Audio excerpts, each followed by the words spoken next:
So please join me in welcoming Cedric Flazinski. Wow. Hi guys. That's kind of a big number. I didn't realize I represented 20% of the exhibit. So yes, my name's Cedric, and I am the co-founder and currently working with this design fiction collective called Normals. And I thought that today, rather than showcase a bunch of portfolio works, I would actually try and share with you some of the themes that have been interesting to us, and more specifically, discuss this idea of the digital as a material with you. So I don't know if you've ever thought of digital matter really as a fabric or as a material, but we'll try to look at that tonight through some examples. A little bit about design fiction first. I don't know if some of you have seen the movie Minority Report, probably a lot of you have. This idea comes from the fact that nowadays if you're a practicing designer, it's rather hard to initiate new ideas and have them actually happen onto the market. And so since I guess the 90s in the UK, for instance, with the Royal College of Arts and design interactions program, we started having like a new approach to design where you basically create pieces for debate and hope to influence the design world or the designing of new industrial goods this way.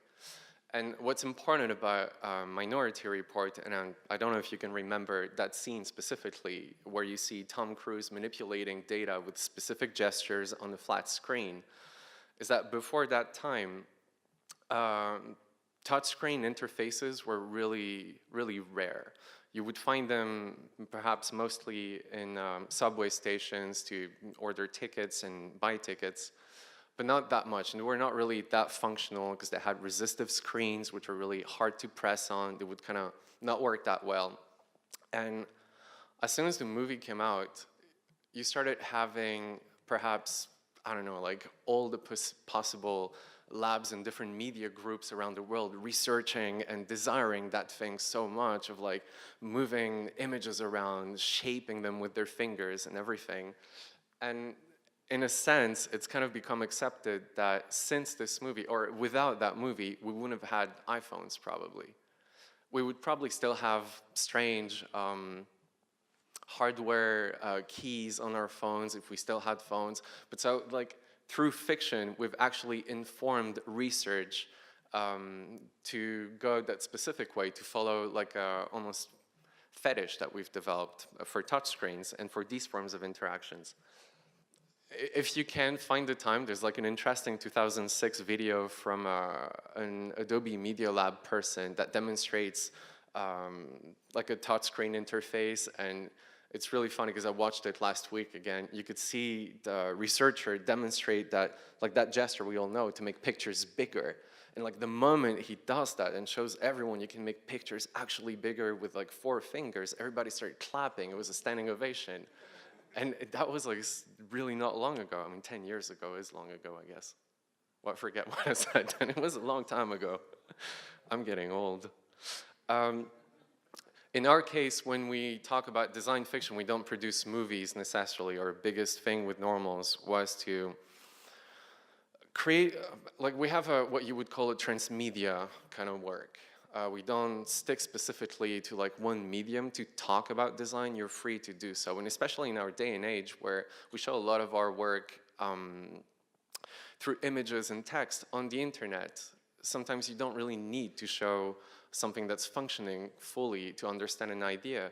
And so depending on what you want to do, you can use different media. And it can, for us, go all the way from literature to functioning prototypes. And then we just simply bind them into a bigger work of fiction, which we eventually published as books. And we still do, actually. We're working on more books. These are the themes we're going to be looking at to try and imagine what digital matter is, or hopefully can spark some new ideas for you as well. We're going to start with this idea of digital screenlessness. And I I don't know if you've ever considered, let's just like associate different questions to every chapter we're gonna be talking about. Have you ever thought of digital or the digital in general outside of screens? Does it mean anything to you to have digital matter outside of a screen? To look at those, because we work in a speculative field, we are sort of informed by techniques you will find in futurology. And there's that common way of looking at things in terms of time horizons. And as you can imagine, it starts with right now. If you look at 50 years ahead of time, you would usually call that horizon 1. And it basically means it's a context in which you can anticipate all of the technological developments, but not necessarily the social response to them. But we kind of know what will happen 50 years from now technologically, what will be feasible. If you look 100 years ahead of time, that's when you start looking at that second horizon. They're obviously not exact dates, it's just to give you an idea of Horizon 2 is the domain of utopias, and there you can basically imagine anything happening technologically and socially. And you would think that this is something you look at chronologically, but usually not. And we, for instance, use a technique we like to call a future fishing, where you usually start from an observation right now, cast into the future, extrapolate it to something really extreme. You imagine like social and technological circumstances that it requires to happen to become really crazy. And then you sort of backcast. And that sort of red line between the future you've imagined and right now is the area where you want to prototype things, where you sort of want to validate those ideas. And this is the place where we work on prototyping things most of the time. So if you go look at the exhibition now and you'll see like those two projects that I've worked on, this is where they happen. They're speculative works, they correspond to an intention that is happening currently, pushed to the extreme and then backcast to now. In the case of fiction, going back to digital screenlessness, in the world we've anticipated, digital things that you represent digitally are sort of ubiquitous. They inhabit space. They're all over the space. And this corresponds to an older desire that we've been having. You've probably heard of holograms and things like that. And this is something that goes already a while back. You have here an example from Back to the Future 2.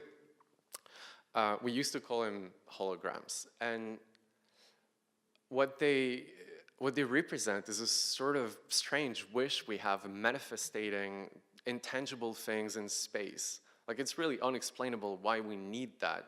A lot of people think it's a desire to actually make magic a real thing, which is crazy. There's companies such as Magic Leap that have it already in their names, and their intent is to make holograms a real thing, or at least digital information completely float outside of screens.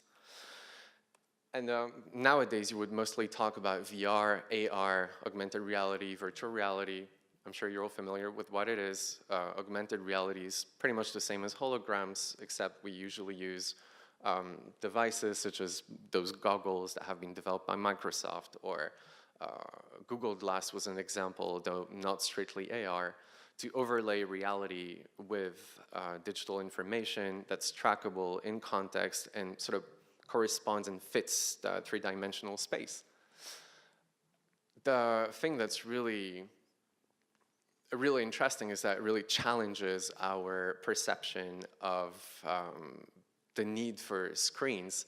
And if you look into the history of computing a little, actually screens are only a temporary device. They did not exist initially along with computers. You actually had plotters to draw things and graphs before you had screens in computers. They happened much later. They became practical because we could interface with digital information more easily. But it's interesting to think of screens as only a quick fix. And maybe this is where we're trying to go. Well, maybe not literally this, but hopefully not. Although that's where we're at. And so, yeah, the only problem so far with augmented reality is that it's used in very literal ways and it's fairly gimmicky. I'm going to show you just a clip from Microsoft's promo videos for HoloLens. And look around. Technology is all around us. We use it in every aspect of our lives. It enables us to do amazing things. But what if we could go further? What if we could go beyond the screen? Where your digital world is blended with your real world. so Now we can. if you pay attention to what's being This represented is the world here, with it's literally the holograms. content of your phones, of your apps on your phone, What will put they into enable us to do? context. And there's a couple of big ways to problems visualize with our this, work. is that first of all, I have an idea for it the doesn't tool really consider digital information as its ways own to visual share ideas language. with It tries to represent and copy reality with light effects. I don't know why there's that intent of trying to trick you into thinking that things that are not there are there and are supposed to be real. But it's a strange sort of naive perception that they have that we need to have those what we call skeuomorphs, codes from reality, in order to understand them. There's another problem with it, and that's that it's a only solo experience. You experience it on your own, just like you do with your phone. And for another extra layer of reality to actually be useful or successful, we would need to have it like as a shared realm, all perceive the same thing at the same time, of course be able to see things differently if we want to. There's actually, sorry, I'm just going to put that back. Case in point is, like, why would you need to represent digital information as a chunk of wood? Like, why? Because when you change the It's way you really see the strange world, if you think of it. But anyways, going back to the solo experience, there's much more interesting, let's say, experiments that have been done with augmented reality. And this is one. It looks a bit quirky because it's like just a prototyping thing.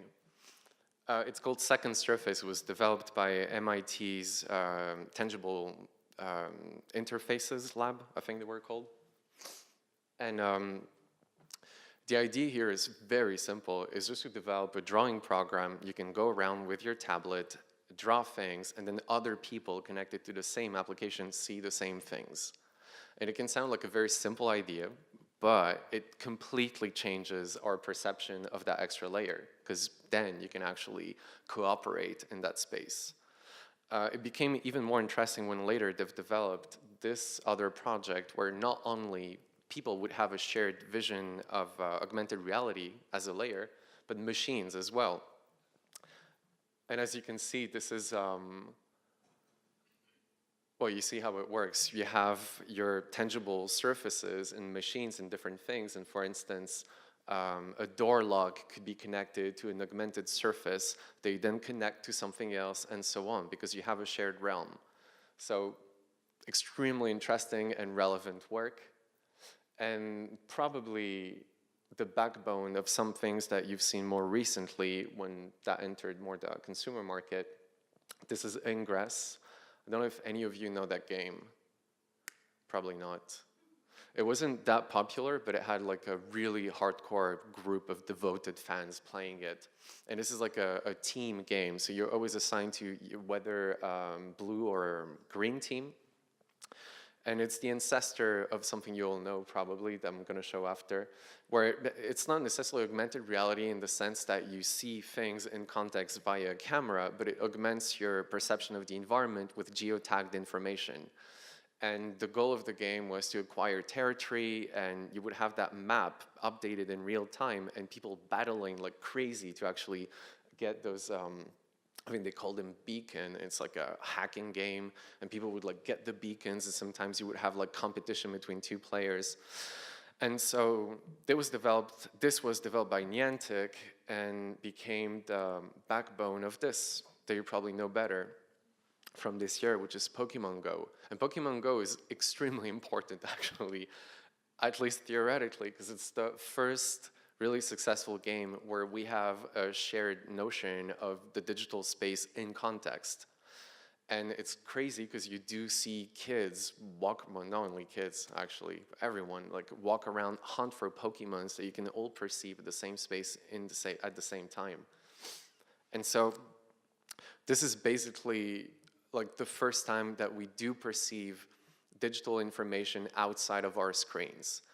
It is seen through the screen, and it's an important distinction because you would look at those through your phone, through your camera, but now, like the camera of your phone is no longer seen as only a recording device, but a portal to see those new chunks of data inhabit the environment.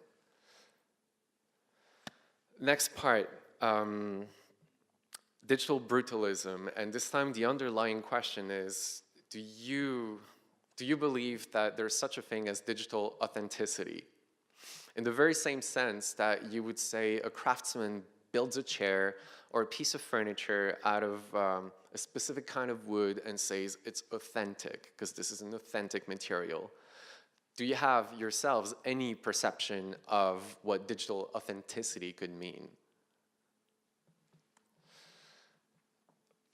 There's a big resurgence that you must have witnessed in video games and a whole bunch of things, probably in graphic design as well, in interface languages.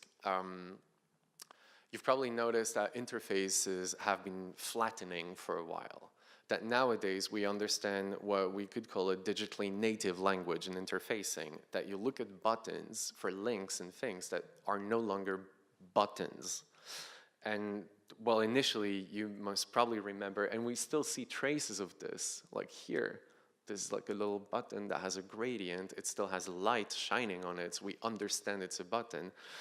I mentioned skeuomorphs before. This means this. Skeuomorphs, for those who are not familiar with the term, and you should use it because it's very trendy to use it right now. A skeuomorph is usually something that refers to a past embodiment of a function of something that you see. A great example is like now when you switch on a digital television that has like an LED screen and you see static on your image. There's actually no reason whatsoever to have static because this used to be caused by the ancient screen technology, like the tube technology that would have that naturally occurring. And nowadays, in order for you to have the feeling there's a dead channel, most television manufacturers have added a weird loop, which is essentially an animated GIF to represent static and make you feel like there's a dead channel. So that's a skeuomorph. And so nowadays, we're starting to actually transcend that a little by going closer to a digitally native language, things that have not existed in context before, things that have not existed in the context of reality, I mean. And in video games, you'll see more and more pixel artwork, and I would actually argue there's much more than nostalgia to that, much, much more. When you see pixelated things, when you see references to jittery lines and things like this. I'm just going to show you a bunch of things about that after. There's always a slide that perplexes everyone. Why am I showing potatoes and fried things? We have, with my friend with whom I've founded Normals, that allegory that we like to use to discuss pixels as a raw material that we like to call the Mccain potato allegory.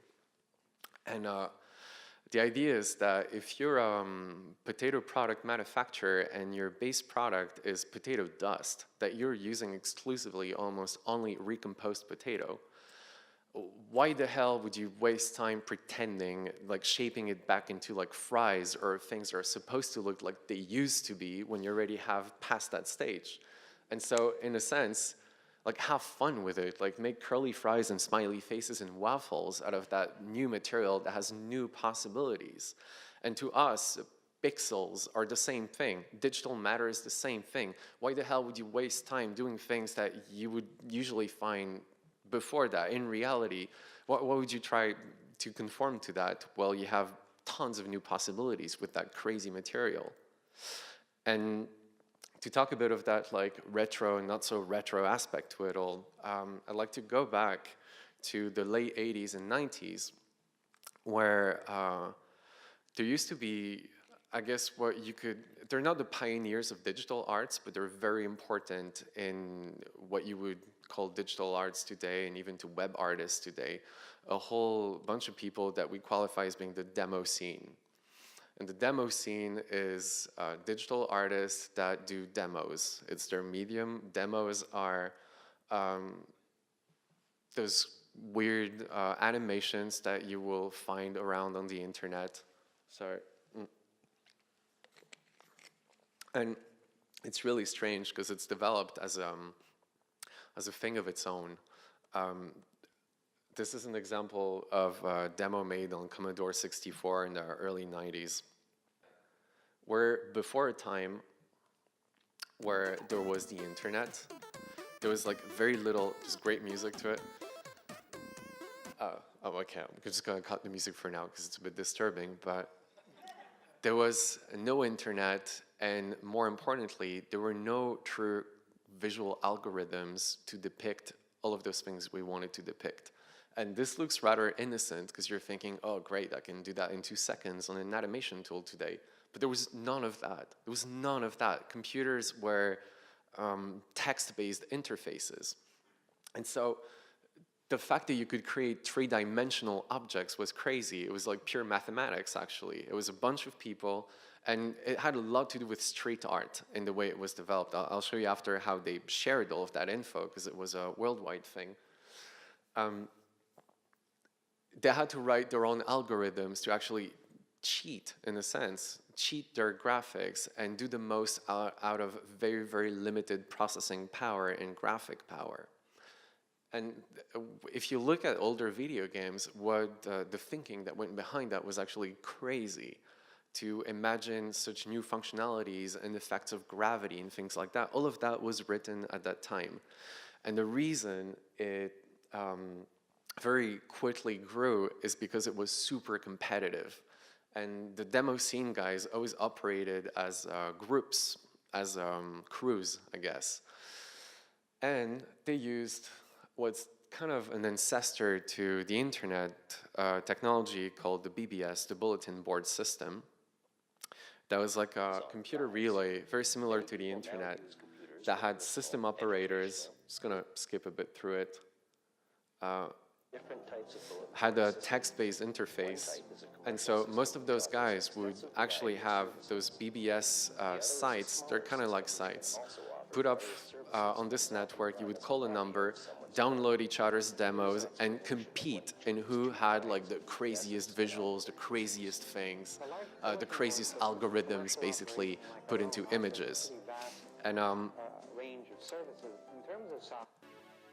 that's actually one of the things that you could download from a bulletin board system in '93. It's super funny because, I mean, they called that a magazine. It's like an ancestor to digital magazines. It's even before CD-ROMs, I think. Although no, '93 we had CD-ROMs already. So this is like an online magazine that's mostly a scoreboard where you see who did the best demo for this thing, who's the best coder, who's the best everything. Extremely competitive. So, oh yeah, that was for the Amiga demo scene. And so you could basically vote and give each other scores on who had the craziest graphics. I think we have even like credits for whoever developed the magazine. We'll switch back to like contemporary artists and illustrators that kind of try and look for that digital brutalism in their work. This is Raquel Meyers. I believe she's a Spanish artist. And she's an illustrator that uses only Commodore 64s as a tool. And it's really like almost exclusively Commodore 64s. And it's really like painful process for her to illustrate because she has, what you're seeing here isn't even an array of pixels, it's an array of text blocks. If some of you are familiar with teletext, those things you had on TV, they were all text-based, and they were like a modular grid of text blocks that you could interact with or build some strange sites with. This is exactly the same, and she uses like a specific form of text encoding to fill those blocks with patterns. It's another example. And in a strange way, like it can look really retro, but it's a very interesting position that she has to conform to very low processing power, very low computer calculations, very low resources. There's a form of processing ecology, you could say, in using very little resources to create artwork that has that look. It's not just like a nostalgic process. It's really, actually, it's a fundamentally modern one to look at that technology and squeeze it back to its origin, squeeze it back to its most essential form. And actually, it looks good when it's printed as well, which is amazing. There's like, I think, a bunch of cards that she made. And I don't know if you're familiar with this idea of dithering. You'll often see it on images that carry them. Maybe you'll see it better with this. If you ever work on digital graphics and you use gradients, you'll often have that problem called bending, where everything is like chunked into little flat colors and it looks like steps of colors. You'll never actually have a smooth gradient because we're limited in colors. No matter like what color mode we use, we're always limited in color and in bit depth. And so you always have to use like that sort of weird noise over a gradient to make it look natural. And this is the dithering process that you can see better here. So here we have what's supposedly a gradient in 4 steps, and it's turned into a proper gradient once you apply dithering. And there's a very, very funny anecdote on where the term comes from, because it comes from the word dithering, like to tremble, to shake slightly. And the term, and even this idea, comes from World War II. Not used for such sexy purposes, but back in the days, we didn't have computers for bomber planes to actually calculate their targets and things like that. It was purely mechanical. It resembled computing in the sense that it was like a whole series of logical gears and things that you had to operate. And basically, by like constructing those like onboard targeting systems that worked flawlessly while they were on the ground, once in the air, everybody realized that those targeting systems, which were purely mechanical, again, worked even better. And after, like, I don't know, researching that for a while, they realized that it was because of the planes shaking. And that natural noise, just the fact that you have a natural noise, makes everything that's sort of artificial smoother. And that's where this idea of dithering comes from. You'll find it on your digital SLR cameras as well as a filtering process for all your colors and all your pictures to look more natural. There's different algorithms, and it's like, for instance, well, we can't really see it well on that projector, but like this is not a grayscale picture. This is a 1-bit picture that only uses pure black, pure white. It's extremely light. You can print it at any size. It's an image that virtually has no resolution, thanks to dithering.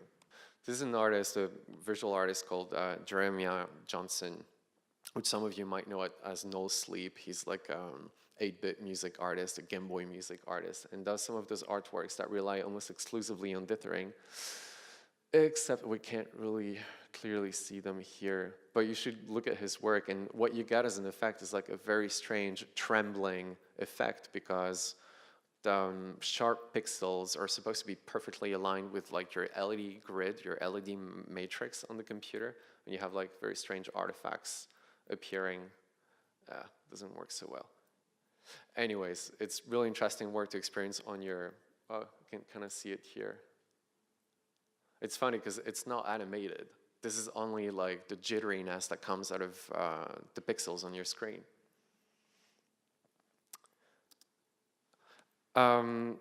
Beyond simply pixels, there's also, you could count vectors and vector works and 3D as 3D modeling as an approach to digital matter. And what's interesting with this artist, who's called Ian Chang, is that he's explored this process. If you're familiar with 3D animation, and especially character animation, it's a very painful process where you have to create a skeleton inside the body of your 3D figure, map the skin to bones to actually know their weight in order for something to be animated naturally. It's almost like a simulation, a whole simulation that you have to put together.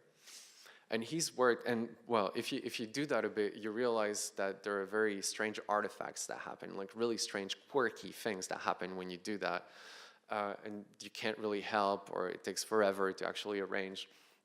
And he's completely, like, he's developed a language based on those really quirky things, on those glitches somehow in animation. And like, if you remembered Mccain potato thing, it's the very same idea. He's embraced, like you've seen also probably in like pixel bending and glitchy graphics, he's embraced the entropic nature of that material. Going back to the demo scene, so good news is the demo scene hasn't disappeared. It's actually still going on, fairly strong, and you would think, like, what is its purpose nowadays? Because we have all the computing power that we need. We don't even know what to do with it. I mean, you have literally new phones coming out all the time. We haven't yet really used the old ones before they get augmented with better processing power, better graphic cards and whatnot. And like, we really underuse our technology these days. So there's kind of like a new trend in the demo scenes, the reason why it's still going on strong. And it's still very competitive. And it's competing now completely differently in using the least, again, amount of processing power to do the most. To give you an idea, 64 kilobytes, I've tried to fill text documents. Let me just find my mouse again. There it is. I've tried to fill a text document that weighs 64 kilobytes with the same line over and over again. And so that is 64 kilobytes of pure text. And just with that amount of text, you could generate that program that like self-compresses and everything. So you have 64 kilobyte competitions. And of course, there are also 1 kilobyte competitions. This is 1 kilobyte with the music included and everything, of course. So, I mean, these guys use a lot of tricks. They develop ways of compressing their code more and more and more. It's mostly compression work, but still it's super impressive, the fact that something can be only like 1 kilobyte and be an animation in colors with music and everything. I'll move a bit forward just to give you a general idea. There's fish too. Wow. Okay. Didn't remember that. And 1 kilobyte, what's 1 kilobyte in text? I've done the same thing. That's 1 kilobyte. This code holds on that much. And, well, you'd think 1 kilobyte is like the climax of it all, the smallest thing. No, there's 256 bytes as well. That's one. And this one is strange because like nobody really knows how they managed to compress that music because it's rather high resolution audio and it's apparently part of the code as well. Fairly minimalistic, you can imagine if I go through it, but still, that's 256 bytes.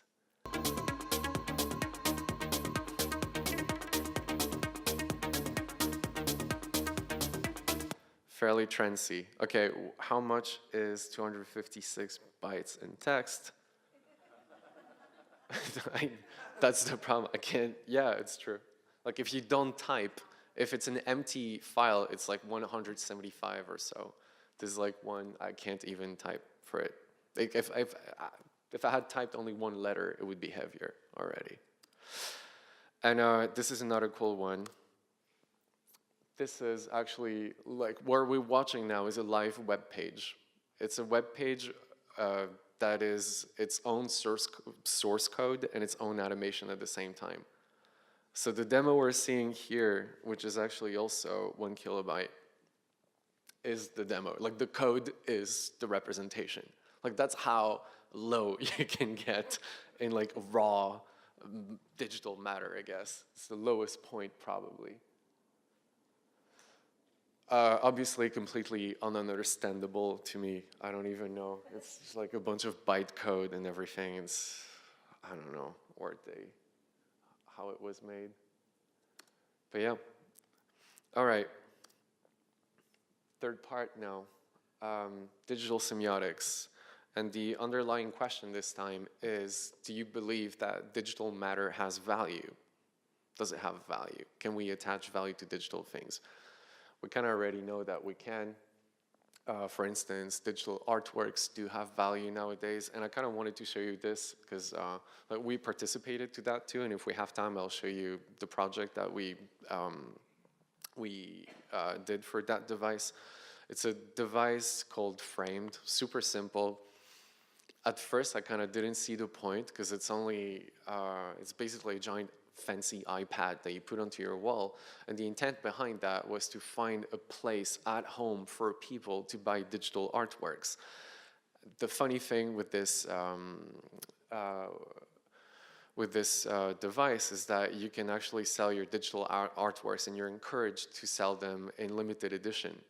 So people could buy like only 200 of something, and that's it. You like artificially decide that there's only gonna be that many.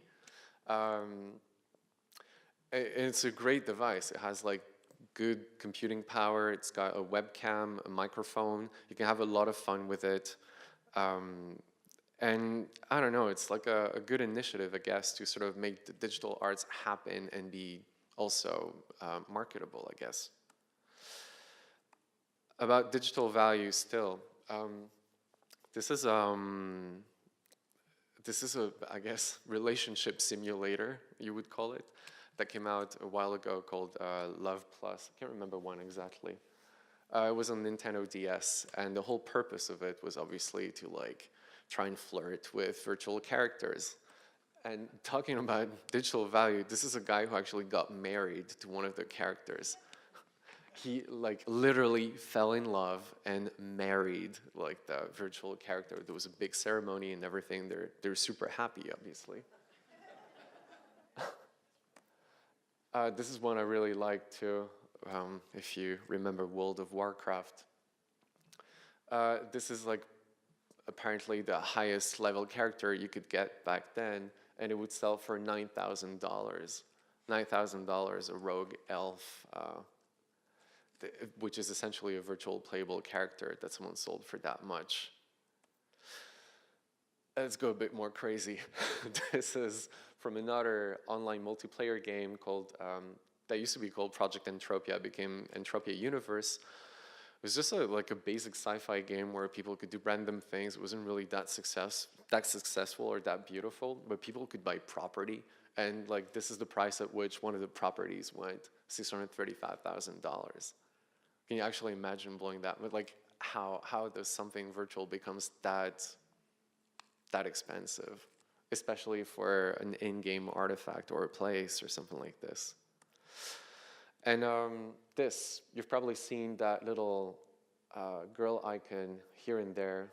You've probably crossed her on the internet, met her somewhere. It's a character called Hatsune Miku. And the funny thing is that she was never intended to really be a character. She's not even meant to be a fictional character initially.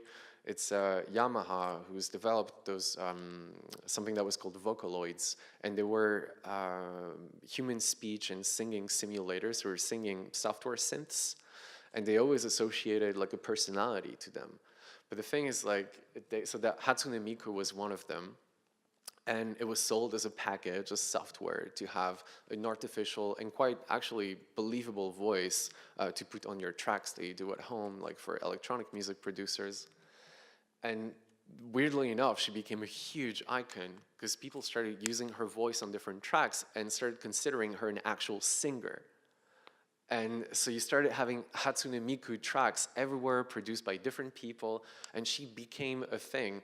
We've had like that fantasy of virtual icons like a while ago. Like it was a big thing in cyberpunk science fiction in the 80s to have virtual icons actually exist. She's like really the first most tangible thing that happened in the matter. And what you're seeing here is actually a shot from an actual concert in Japan where she was displayed as a hologram. And people are like, all the glow sticks that you see are people like cheering her and like dancing along with the music. It was a crazy thing. But yeah, that's how valuable a digital icon can become as well. what? Oh, there. Another, a thing that's kind of important and implicit when you're talking about digital matter is its variability. It's its capacity to change all the time, to be informed by like new things and be very malleable. And there's two ways you can approach it. You'll often hear the words generative design or parametric design. Parametricism and generative design differ in two very simple ways. When we looked at the demo scene things, then we would talk sort of about generative design. We like to use the word or the acronym DII as opposed to DIY for does it itself. It's things that self-generate, self-replicate, recur, and that exist on their own. They're basically like natural growth simulators. You let things happen on their own. Parametricism, I try to illustrate that way most of the time. It's very similar to your usual design process of, say, or like your drawing process of drawing a line, except when you're proceeding parametrically, you design the context in which a line can be drawn. And that's the idea behind parametricism. And it's something you will find a lot in architecture, and even the term parametricism, which sounds a bit barbaric when you say parametricism, was spawned by Zaha Hadid's, the architect's associate, Patrick Schumacher, who's really been like the expert in the field. And if you look at architecture more closely, that's really where all the theory comes from. And this is actually extracted from a piece of software called Grasshopper. That's like that modular visual language for architecture. Oh, that's sweet. Kind of good night tune. It's used a lot in architecture to create weird modular structures and have things sort of repeat and be based on very rational ideas. Yes, more of it. No.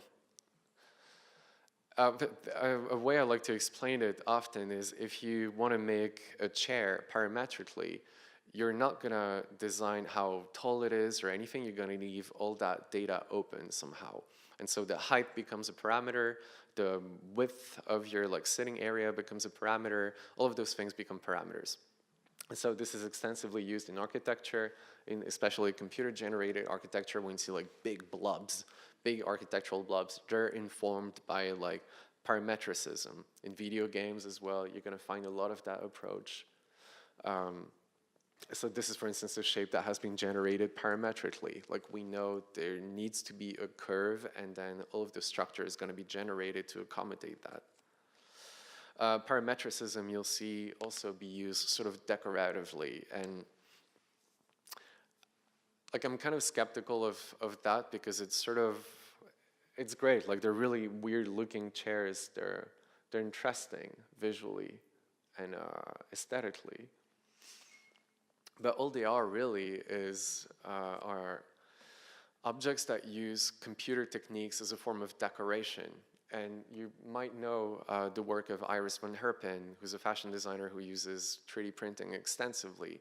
What it really is at the end of the day is like new Rococo. It's trying to use like an overlay of shapes of all sorts of things that are extremely complex to pile things up very symbolically almost. And it's super interesting, but it's debatable whether this is a modern form really, because it's purely Rococo.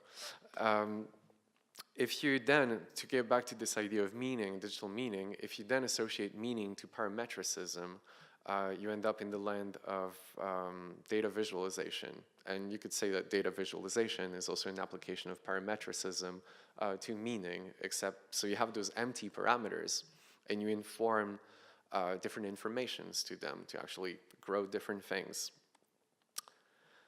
And that leads me to this. I have to remember to show some work that relates to all of that. And one thing that so represents most of the things we just talked about is this piece of typography. So it is a piece of software. And it's what you would call probably like kinetic type or movable type. And the idea behind it wasn't to create a piece of typography or simply an animation. It was a reflection on the speculative form of typography, which weirdly enough is now happening more and more. If you think of typography nowadays, we still use the Gutenberg press language. We use fonts. Fonts are meant to be cast typography. They're meant to be very material things. We decided that they had to be fixed. They had to be like just italics or bold forms or the regular medium ones, book ones. They're always like cast somehow. And we thought, all right, like what's a truly digitally native piece of typography? And to us, it would be parametric typography. That kind of piece where this was a sort of specimen that we did on a poster, on 2 posters, that morphs, that changes, that has open parameters that you could inform with data, that you could change contextually, that could change permanently. This would be like actual digital typography. So these are examples from the interface. You can actually download it for free on our website if you ever want to play around with it. It's got like a little sequencer, so it moves in time. But it's only purely parametric. There's no meaning attached to it or specific data. And like we did actually workshops around that to have other people contribute new parameters added to the bank and have more variables form new possibilities for that piece of typography to change. Going back to AR, which was like our first topic. So usually I try to like be super cool and have a bottle that is exactly the same bottle on the screen.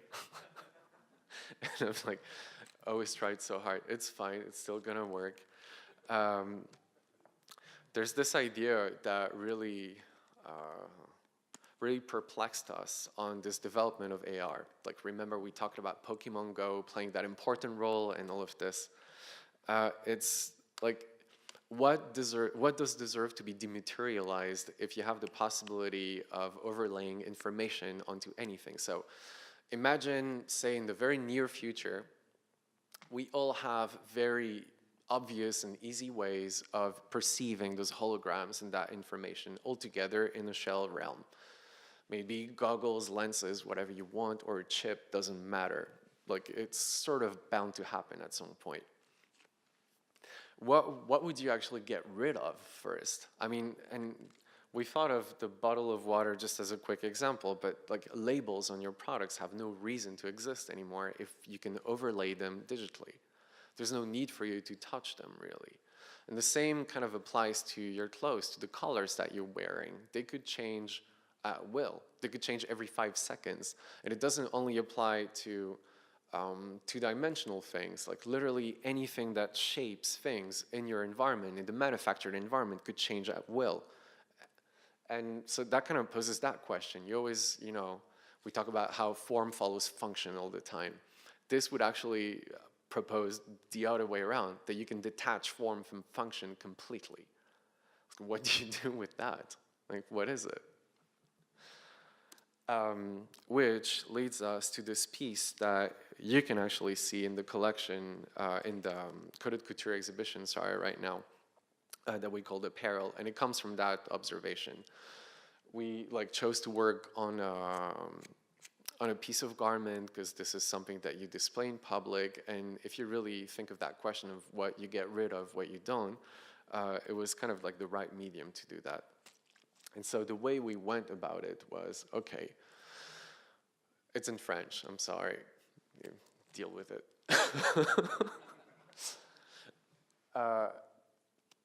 What would it mean to create a piece of clothing that exists both physically and digitally at the same time? What would be its aesthetic component? What would be its functional components? And so we kind of had this entire system figured out. I'm not going to spend too much time on it, but just go here. We thought of a standard black cape that needs to cover the very basic functions of protecting you from the sight of others, keeping you warm. It's easy to track if you use an augmented reality app. It's got a marker in front of it. It's got fairly simple geometric shapes. It's actually unisex and unisize. It's like the most most simplest piece of clothing we could imagine. Of course, it's like informed by how kimonos were designed, because if you know, they're all made of like one single piece of fabric with no waste. We try to like follow that pattern as well. Most simplest piece of clothing and piece of garment that you put over yourself. And then anything aesthetic would need to happen digitally, and this is where augmented reality comes in. Except, what do you do with a digital material such as augmented reality? What do you do with all of this? Do you simply copy the usual garments that you see around? Do you pretend it's a costume or a dress? No, you like Mccain potato. You try and think of new ways of exploiting that weird matter in volume in the environment. And so we thought, okay, like, the idea behind fashion is that you sort of go out in public, compare yourself to others, and you have that platform of communication. You infer meaning about who you are. You try to guess what other people are, and there's that guessing game going on. So how do we get all of that data in there? And we thought of social networking, that place where you virtually try to be someone. How do you bring that back to reality? And so we decided that all of the shapes that we would generate on you, on that piece of clothing, would come from how you interact online. And we did a first prototype a while ago, and it had like a paper prototype, a couple markers, and we tried to overlay a digital copy of itself over it, like this. And it had just like different deformation possibilities and things like that. I'm just gonna skip through a bit. So you get the general idea. Parameters, piece of clothing, etc., etc. The piece that we've developed later, that we actually got funding for and that you can go and actually experience in the gallery, is this one, along with its simple iOS application. And the way it works is just this. You point your phone, you see through your camera the actual overlay where all of the aesthetic information happens. As an exhibition piece, it's your data that you're gonna overlay on top of it. And you will see all of that change in real time. So for now, it's connected to Twitter. We're planning on having the Facebook API implemented as well. And it's gonna scan through your text messages, your words, and look for very specific terms that it's going to associate to different scores that will move parameters around. An example would be that the more you tweet with exclamation marks, the broader your shoulders are going to be, because you're going to try to be an authoritative figure. You're going to have like that sort of that attitude. Another one would be if you talk a lot about yourself, the piece is going to expand spatially in 3 dimensions and take more and more space around the piece of clothing, the real piece of clothing. If you talk a lot about cute things, you're gonna start having little cats appear, like little models of cute animals. There's a bunch like that. Actually, yeah, well, that's what I use usually as a test target, so you can do it at home. We have it like online. You can use the app to try it in there. And let's just, oh, sorry, before I show you that, the thing is, since we try and work as a transmedia practice, we don't necessarily only do like a prototype and that's it. We like try to go all the way in fiction. So we did write a short story about it, and there's a fictional context that is appended to all of that. And what you're going to see is a fictional fashion show where you see one of the contestants, because they're very competitive, show her outfit. Yeah. Do I have time to show you something else? Yeah? All right, cool. Well, I was hoping actually to show you that. Thinking of how malleable data is and what you can potentially do with it, it's also fairly important, and let's just use it as like a final statement almost, to like question some things that we're already familiarized with, and one of those is the internet.